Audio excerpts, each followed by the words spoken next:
Bom dia, meu irmão, minha irmã. Que bom estarmos aqui nesse sábado, nessa manhã, podendo partilhar, podendo conversar a respeito daquilo que Deus tem para nós nesse tempo de quaresma que nós estamos vivendo, nesse tempo de busca, nesse tempo onde nós temos enfatizado muito isso, de ida ao deserto voluntariamente, para que nós possamos ser transformados e transformadas pela graça do Senhor, para que nós possamos viver uma vida em comunhão, uma vida de santidade, uma vida de serviço ao nosso Deus. Nós, ao longo dessa semana, nós temos trabalhado sobre o propósito da comunhão. E hoje a gente quer falar um pouco mais sobre isso, quer se aprofundar um pouco mais sobre esse propósito, o que Deus tem para nós através da comunhão. E o tema de hoje é Tendo uma Vida em Comum. Esse é o nosso 18º encontro. Eu quero ler com você dois textos. Nós sempre temos dois textos base, para poder fazer a reflexão. Um é Colossenses capítulo 3, versículo 15, que nos diz o seguinte: cada um de vocês é parte do corpo de Cristo, e vocês foram escolhidos para viver juntos em paz. O outro texto, bem conhecido, está lá no livro dos Salmos, o Salmo de número 133, que nos diz como é bom e agradável que os irmãos vivam em união. Esse é um texto muito conhecido, muito clássico, muito lido nas nossas celebrações, nos nossos ajuntamentos. E aí, falando de comunhão, tendo uma vida, pensando sobre esse tema, tendo uma vida em comum, nós pensamos que a vida, ela foi feita para ser partilhada. E a Bíblia vai chamar essa experiência de partilha, de compartilhamento, essa vivência de partilha, de comunhão. Comunhão vai ser a palavra que vai reger toda a nossa conversa aqui nessa manhã, que vai dar sentido à nossa conversa. Quando a gente fala de comunhão, a gente percebe que essa palavra ela perdeu um pouco, em grande parte, o seu significado bíblico. O significado bíblico de comunhão perdeu um pouco de sentido, porque a gente resume a palavra comunhão a frequentar a igreja, a ir ao culto, a participar de uma confraternização na igreja. Perceba que a gente entende, perdendo um pouco do significado da palavra comunhão, a gente se resume somente a participar, sem nenhum tipo de compromisso, sem nenhum tipo de vínculo. Isso fala um pouco sobre superficialidade. E a comunhão é o contrário disso. A comunhão é um relacionamento mais profundo, mais íntimo, um relacionamento com mais intenção. O real significado de comunhão está para além de aparecer no culto, para além de aparecer nas reuniões. Tem a ver com aquilo que nós falamos, a pastora falou um pouco sobre isso na última reflexão, fala sobre mutualidade.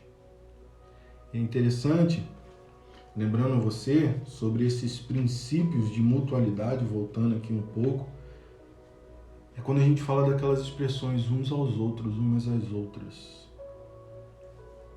Admoestar uns aos outros, orar uns pelos outros, saudar uns aos outros, servir uns aos outros, ensinar uns aos outros. E essa expressão uns aos outros, ela aparece 365 vezes ao longo da Bíblia. Para você ver a importância da mutualidade, da construção de uma vida em comunhão, em comunidade.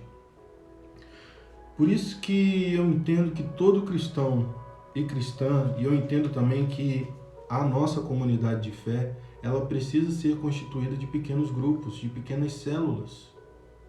E esses pequenos grupos, essas pequenas células de comunhão, de crescimento, de edificação, elas compõem o corpo que é a igreja. Porque é nesse grupo pequeno, nesse grupo de comunhão, nesse grupo de crescimento, nesse grupo de edificação, é onde nós podemos trabalhar mais profundamente a questão da comunhão. O próprio Jesus disse um pouco sobre isso, né? A gente tem conversado sobre Deus ser relação. Deus se manifesta na relação. E quando Jesus disse, onde estiverem 2 ou 3 reunidos, ali eu estarei, é porque nesse pequeno grupo, nesse lugar, nessa família, é onde Deus se apresenta, onde a comunhão fica mais intensa, onde nós deixamos de lado a superficialidade e passamos a experimentar a verdadeira comunhão. E aí eu quero compartilhar 4 coisas com vocês nessa manhã sobre a verdadeira comunhão. Na comunhão verdadeira as pessoas encontram autenticidade. A comunhão autêntica ela não é superficial, ela não dá espaço para papo furado, para banalidades, ela não dá espaço para que nós nos relacionemos de maneira superficial. Geralmente, hoje em dia, pensando... Quando a gente encontra uma pessoa na rua, a gente pergunta, ô fulano, como que você vai? E geralmente a gente fica doido para que o fulano fale, cara, tá difícil, tô passando por um problema. A gente quer que a pessoa fale assim, tá tudo bem, beleza, e aí a gente passa e vai embora. E esses são os relacionamentos superficiais, eles não são profundos, eles não estão comprometidos com a questão da comunhão. E quando nós queremos provar dessa comunhão verdadeira, dessa comunhão autêntica, nós abrimos os nossos corações e permitimos que as pessoas, não só as pessoas, mas nós também, partilhemos coisas íntimas nossas. E aí quando a gente está falando de partilhar coisas íntimas, a gente está falando de um vínculo de comunhão profundo, onde nós trabalhamos também a questão da confiança.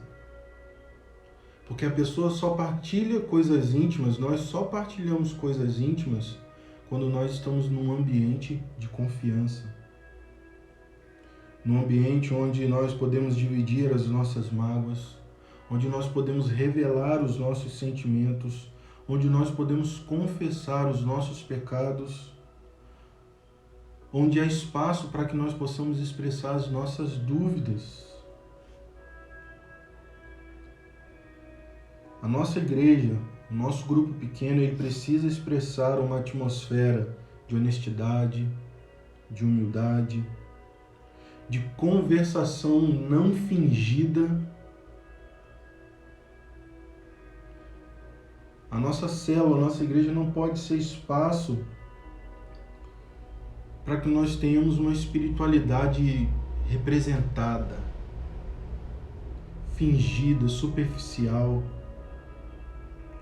Deus está nos chamando nessa manhã a uma comunhão sincera, sem máscara, real, não politiqueira, uma comunhão autêntica, uma comunhão profunda. Segunda coisa que eu quero partilhar com vocês nessa manhã, na verdadeira comunhão as pessoas encontram reciprocidade. Reciprocidade é essa arte de dar e receber. É depender um do outro. E aqui nós vamos voltar de novo na questão da mutualidade, porque mutualidade é o coração da comunhão. Edificar relacionamentos recíprocos, dividir responsabilidades, ajudar uns aos outros. Você vai ver que vai aparecer muito essa expressão uns aos outros, porque se refere à nossa vida de comunhão. A Bíblia orienta que nós devemos prestar contas uns aos outros, né? E aí quando a gente fala de prestação de contas, nós lembramos lá do metodismo histórico, né? O metodismo histórico tinha isso, essa coisa da prestação de conta. Como eu estou caminhando, quais foram as minhas falhas, quais foram os meus avanços, aonde eu preciso melhorar. E quando a gente fala de reciprocidade, geralmente a gente encontra muitos crentes na nossa igreja sempre com vontade de receber. A gente só quer receber, receber. Ai, Jesus cuida muito de mim. Ai, a pessoa me ama demais. Esse é sinal do cuidado de Deus. Meus irmãos e minhas irmãs, a Bíblia diz que é melhor dar do que receber. Se nós estamos somente recebendo e não estamos dando, está faltando reciprocidade na nossa vida cristã. Está faltando reciprocidade, está faltando comunhão de fato. Você não é responsável por todo mundo no corpo de Cristo, mas você tem responsabilidade com o corpo de Cristo.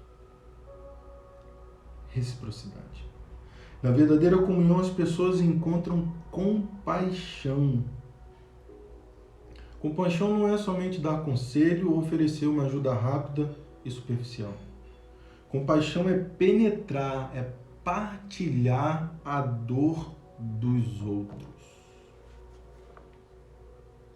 É partilhar a dor. A Bíblia vai dizer que nós precisamos nos revestir da compaixão. O Rick Warren vai dizer que o nível mais profundo e intenso é a comunhão do sentimento, é a comunhão de sofrimento. É quando nós entramos na dor e no sofrimento uns dos outros e carregamos os fardos uns dos outros. É quando as situações nos esmagam a ponto da nossa fé vacilar e nós encontramos amigos e amigas preciosas que vão nos ajudar a carregar a nossa dor, o nosso sofrimento, o nosso fardo, vai partilhar a vida, vai sentir compaixão. É na compaixão que nós vamos encontrar um relacionamento profundo, intenso. Nós estamos vivendo nessa pandemia, muitas pessoas estão morrendo, muitas pessoas estão passando por dores, momentos de dores. Pessoas na nossa comunidade de fé estão passando por momentos muito difíceis. E como eu falei na última reflexão, esse é um tempo oportuno de nós aprofundarmos as nossas relações, de nós sentirmos a dor do outro e da outra, para que nós possamos avançar como corpo de Cristo. Na comunhão verdadeira, as pessoas encontram misericórdia. Todos nós precisamos de misericórdia. Porque a gente tropeça, a gente cai, e nós precisamos de ajuda para que nós possamos retomar os nossos caminhos. Nós precisamos oferecer misericórdia uns aos outros, estar dispostos a receber misericórdia. E aí, quando eu lembro de misericórdia, eu lembro do bom samaritano. Um homem foi assaltado, violentado no meio do caminho, e passaram por ali 3 pessoas. 2 pessoas eram pessoas do templo, eram religiosos, eram religiosas. Quando olharam aquele homem caído ali no chão, passaram ao largo. Mas um homem sentiu misericórdia, sentiu a dor do outro, sentiu no coração a dor do outro. Ele também tinha os seus afazeres, mas ele deixou de lado os seus afazeres, sentiu a dor do outro e foi cuidar daquele irmão que estava sofrendo. Nós, se queremos viver uma comunhão verdadeira, nós precisamos viver uma vida de misericórdia. Existem muitos outros benefícios que nós vamos experimentar a partir de um grupo pequeno, a partir da nossa vida na comunidade de fé. Mas a comunhão é parte essencial da vida cristã e ela não pode ser ignorada. Por mais de 2000 anos, cristãos têm se reunido regularmente em pequenos grupos para buscar comunhão. Os metodistas enfatizam que a comunhão é algo muito importante. Nós vamos olhar para a igreja cristã e vamos retomar esse caminho da comunhão. Foi a partir de pequenos grupos, foi a partir de pequenos grupos de relacionamento, grupos de comunhão, é que os irmãos e irmãs metodistas mudaram a história da Inglaterra. Você quer mudar a realidade de João Pessoa? Você quer mudar a realidade do seu bairro? Você quer mudar a realidade da sua cidade? É nos pequenos grupos de comunhão, de fortalecimento, de crescimento, é que nós podemos mudar as realidades ao nosso redor. Num mundo onde nós cultuamos o individualismo, viver em comunhão é um ato muito revolucionário. Nós precisamos alimentar a nossa comunhão, precisamos viver em comunhão, nós precisamos ter uma vida em comum. Esse é o chamado de Deus para o seu povo nessa manhã. Esse é o chamado de Deus para mim e para você, meu irmão, minha irmã. E aí eu quero deixar um tema para a nossa reflexão nessa manhã. Nós precisamos de outras pessoas em nossa vida.